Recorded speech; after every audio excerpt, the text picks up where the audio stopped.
A day in my routine, in my skincare guys. So, ipapakita ko lang sa inyo guys yung mga ginagamit ko. Actually, may toner ako dito. Ayan nga, magtutoner nga pala si Inday nyo kasi nga parang napipil ko na mabigat yung mukha ko. And then, meron din akong sunblock dito at saka may moisturizer ako dito na organic na para siyang oily.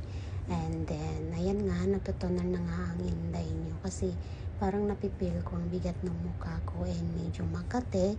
Kaya, i-clean natin. And, hindi ko na nga pala inugasan yung mukha ko dyan kasi tamad na rin ako. At, ayan na nga yung ginagamit kong moisturizer na. And, meron din akong mga Cetaphil dyan. And, by the way guys, ang mamahal talaga ng mga skincare pag bumibili ka sa mga pharmacy. And then ayan, may vitamin nga rin ako dyan guys, vitamin D.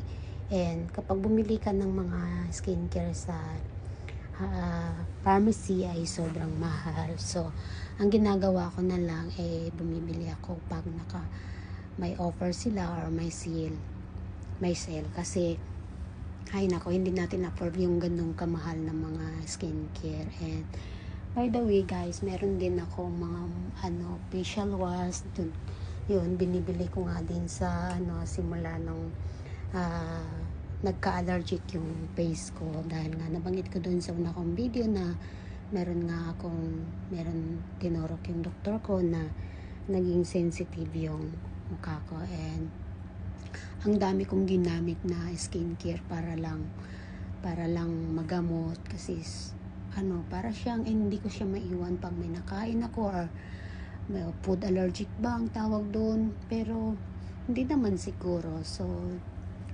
imagine you guys, parang 11 months din akong nagsuffer ng ganong sitwasyon na hindi ko maintindihan sa food or sa chemical na ginagamit or ganun, kasi simulan nang nagkaroon ako ng allergic hindi na talaga ako gumamit ng mga like yung mga powder or chemicals na mga skincare. So ang ginawa ko ang routine ko na lang is yung moisturizer and sunblock na lang. So wala na talaga akong pinapahid sa mukha. And yun nga, pumasyal kami sa mall, may kabayan na nakita nga yung mukha ko na namumula, and then may binigay siyang product na maganda. So ayun na nga, nag-heal na nga yung mukha ko. Ayan, hindi na siya katulad nung dati, although meron pa naman siyang konti na namumula pagka